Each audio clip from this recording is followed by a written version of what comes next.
Hey guys, Gundam again. This time with a review of the 1/44 scale hybrid Universal Century RX-78NT-1 Gundam Alex from the Gundam 0080 OVA series. So for colors, we mainly have white and quite dark blue. Not a lot of red going on. The only red pieces are the cockpit and the chin, which is actually very loose when you assemble it. The only reason the chin kind of stays on here is because of the pressure of the ball joint. So when you're assembling it and the chin doesn't really like to stay on the face, put the head on there and that will do it. Then we have some nice darker yellow for the V-fin, the chest fence right there, and the thrusters on the legs. Then the final color we get is the usual kind of bluish gray for the time. It's gray with a bit of a blue tint to it. So we get it for most of the joints and some of the accessories. Then those are the colors for the Alex himself, and then we get normal gray for the Chobham armor, and this really shows you the difference. So we have the normal standard gray you get with most model kits right now, and then this slightly more bluish. And then for stickers, we're not getting a lot, and we don't need a lot either. We have the red ones here on his chins, on his knees I mean, and then the usual eye stickers. We have one for the front camera, and we also have another sticker for the back camera. So that's a really good thing, but that's not all for stickers we're getting.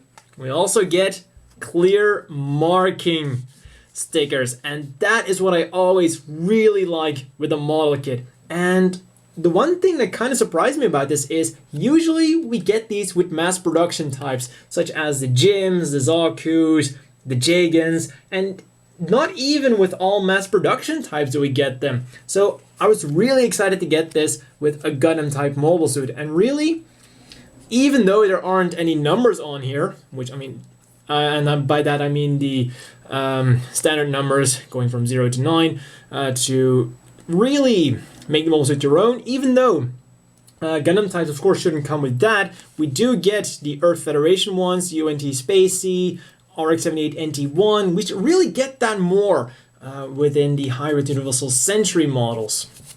And we get a lot of them. We have the number 4, we get Alex, and as I said before, we get the UNT Spaceys, Earth Federations, a lot of that going on here. So this is a really, really cool sheet. And definitely one of the best things about this model, in my opinion.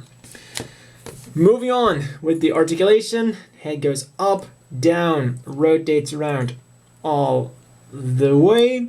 Shoulders will rotate around all the way and go up about that far because it does get hindered by the thruster here. And the unfortunate news about the Alex is it was released right before it became a standard to have shoulders that go forwards and backwards. So that's kind of unfortunate, kind of showing the age there. We'll rotate around all the way and then bend at one joint at the elbow for 90 degrees. Hands on ball joints will wiggle around, turn around, and do everything a ball joint does.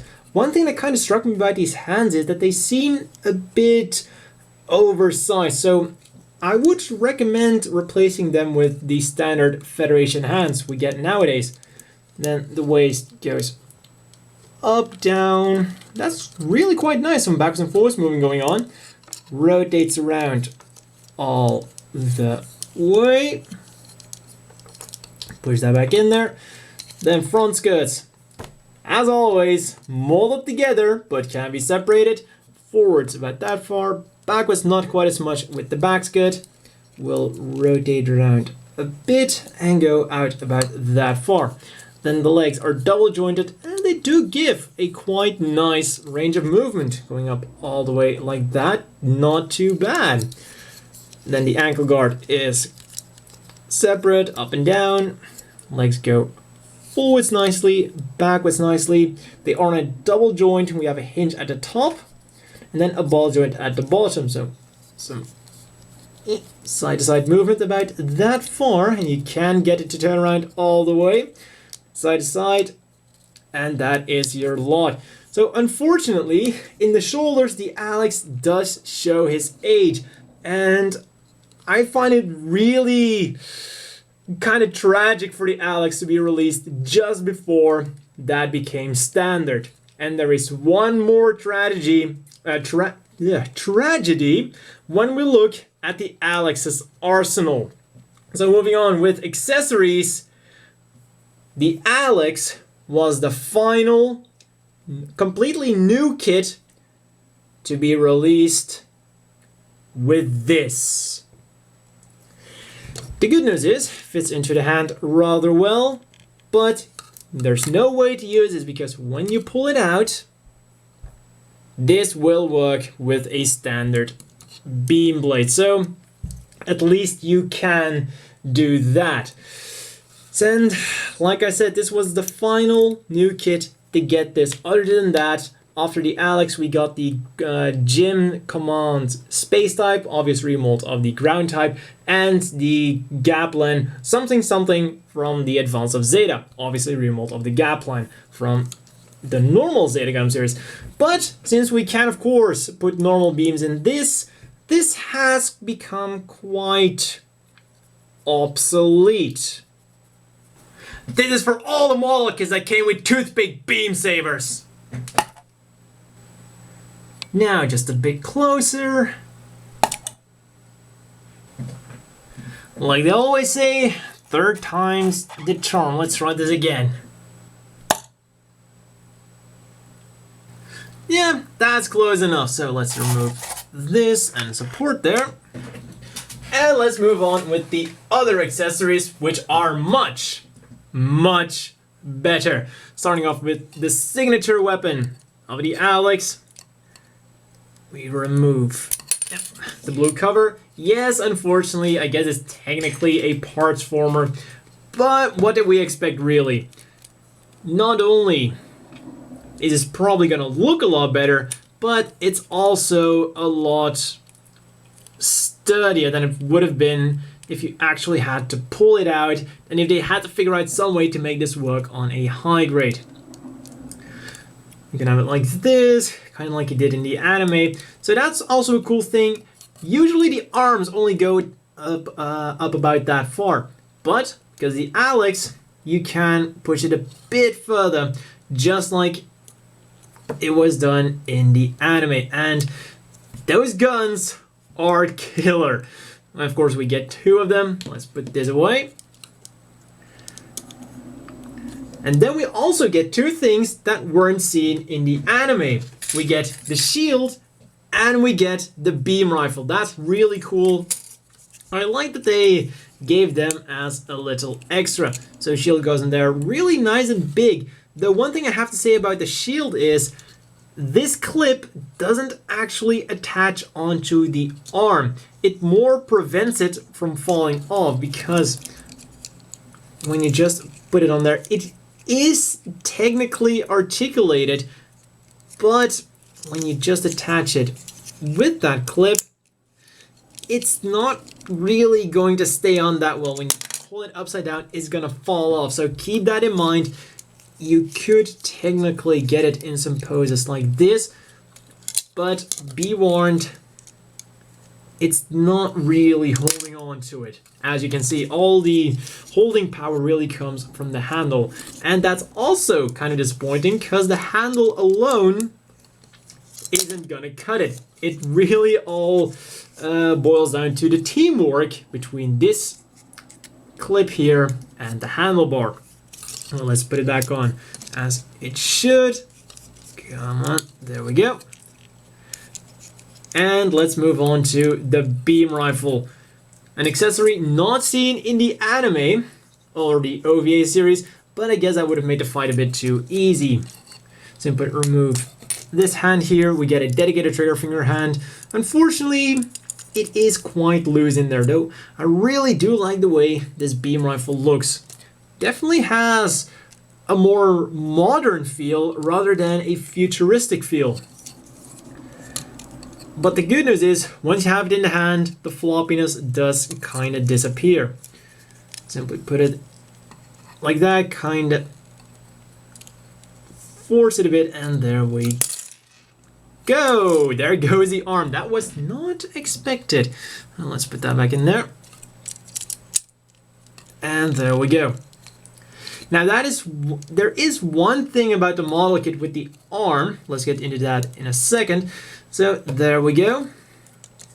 So in order to use a beam rifle, he is always gonna have to stretch his arm because the stock of the beam rifle overlaps with the joint. You can kind of force it like that, but then you will probably have it at a slight angle. Now there is one thing about the arms I have to mention, which is probably what caused the arm to fall off, and that is that you can see that there's an extra tab at the back, and when you move the arm like this, it forces the joint to go down a bit. So it forces the entire arm down a bit, and then if you keep moving it around, eventually it will fall off. So it's not a big deal, but it is something. Then let's get on with the final accessory of the Alex, also one of the more pointless ones for the Alex itself, that is. I mean, it makes a lot of sense for some other mobile suits, but for the Alex, the Chobham armor doesn't make the most sense. But let's see how it looks on him. Immediately, I can start proving my point of why I think that the Chobham armor is kind of pointless. See those vents on the chest, which undoubtedly are very important in getting rid of excess heat caused by various beam weapons, various thrusters. Well, now you don't see them. Turn it around, and then we can put on some extra armor on the backpack. And fortunately, this time it isn't going to cover up anything too important. Or is it? See the thruster here? Well, once I put this on there, you no longer do. Also, did you see the thruster that was up there? Well, now you don't. And those aren't the only thrusters that are gonna be covered up. So, going on to the arms, shoulder armor. See the thrusters, the verniers? Well, hope you got a good look at them, because you're not gonna see them anymore. Remember those great Gatling guns that were on the arms? Well, I hope you didn't like using them, because they're covered up very neatly. They're not gonna be usable anymore. Let's put the gun back on there. We gotta make sure he at least has some kind of weapon. And let's also put it on the other arm, because God forbid that we still have some Gatling guns that are usable. So we've only put on a few pieces, and we have covered up important vents, we've covered up thrusters, and we've covered up weapons, and we're about halfway through. And so far, I guess you could say, well, it's an experimental thing. It's only the problem of the actual design. Well, now we're going to get into a problem with the model kit. This is the same kind of problem as the Dual Gundam's Assault Shroud. See these movable front skirts? Well, you can say goodbye to them as well, because once this is on there, front skirts aren't gonna be movable anymore. And this is really unfortunate, because the Chobham armor is one thing, but here it's actually hindering the model kit. And of course, that should be movable even with the Chobham armor. And looking at the back here, the fun thing is, this is actually improving. Because here we have thrusters all of a sudden, so that is a cool thing. And looking at it, I probably should have put that on first. Well, we'll fix that by taking them apart again and putting this on the back. There we go. And you know, it's very, very bulky looking. So let's turn them back around, make sure the front here is okay. There we go. Now we've gotten to the legs. See the thrusters there? Well, I think you already know what's gonna happen, right? Say goodbye to them. And I can't help but wonder, but if you're gonna cover up something, I would put a bit more attention towards I don't know, the joints perhaps, because they're still kind of out there. Then I'm put this on here. Oh wait, that's the wrong one. I'll put that in there. I have to say, it is a pretty easy process of getting everything on there, but whether you really want to do it, that's a good question. And I'll put this on there. And now just one more leg to go. It's really unfortunate that it's so bulky and not really functional, but I guess it was important to test it out for the Gym Cannon too. So it can't hate too much on the Chobham armor. That on there. And then finally, all that is left to do is put on the beam sabers again. But hey, it is cool they did include it, so just put these back in there. And there we go. Now I have to admit one thing. The one cool part about the Chobham armor is the body armor. That actually looks pretty good when you have the rest not on it, because kind of hinders it a bit.